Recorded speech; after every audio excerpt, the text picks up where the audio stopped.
Rojava çima şaş de şîrovekirin. Profesör Doktor Abdullah Polat. Raporên li ser herêmên Kurdî yên Bakur û Rojhilatê Sûriyeyê pir caran behsa kampên qirêj, şert û mercên kaotîk an anarşiyê dikin.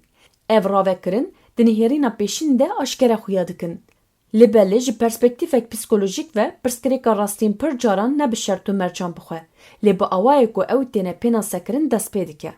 Di jiyana rojane de mirov meyl dikin ku rewşên tev li hev zû şîrove bikin. Di psikolojiyê de ev yek bi tevayî wekî ravekirina tevgerî tê binavkirin. Encamek çavdêrkirî wekî xizanî, bêserûberî, an êş, ne li gorî şert û mercan, lê li gor taybetmendiyên mirovên bandordar tê fêmkirin. Şert û merc vediguherin nirxandinên karakterî.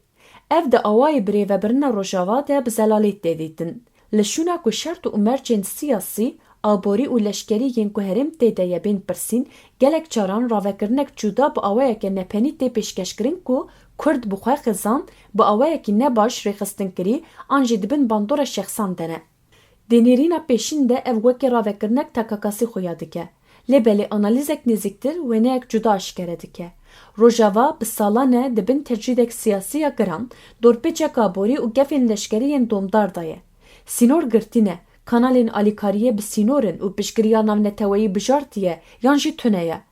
Dibin van mercan de pirsgirêkên dabînkirinê neçarin, jêla psikolojîk ve ev sedemên rewşê ne, neke masiyên kesane yan çandîne.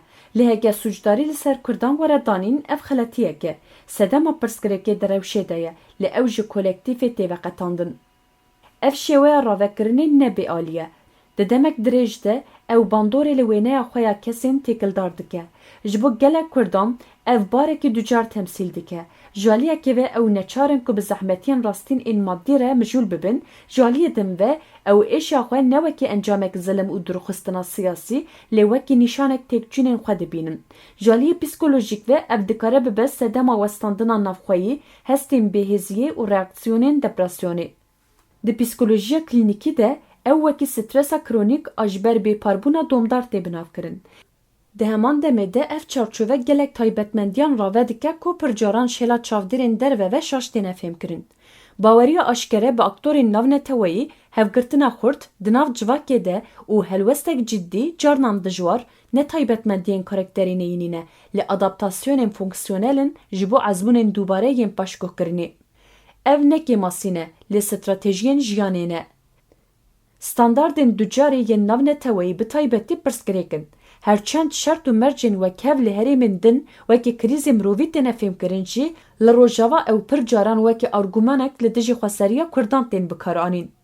Gendeliya aşkere bi awayekî siyasî barkiriye û şêla psikolojîk ve li dijî qurbaniyan bi xwe tê bikaranîn. Ji ber vê yekê analîzek berpirsiyar divê gavek din biçe.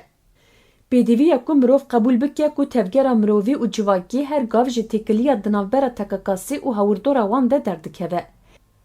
Yên ku tenê Kurdan sûcdar dikin û dorpêç kirin, ambargo û bêdengiya bizanebûn paşguh dikin, rewşê zêde hêsan dikin, li şûna ku wê rave bikin, bi vê rengî ji rastiyê pêş de diçin.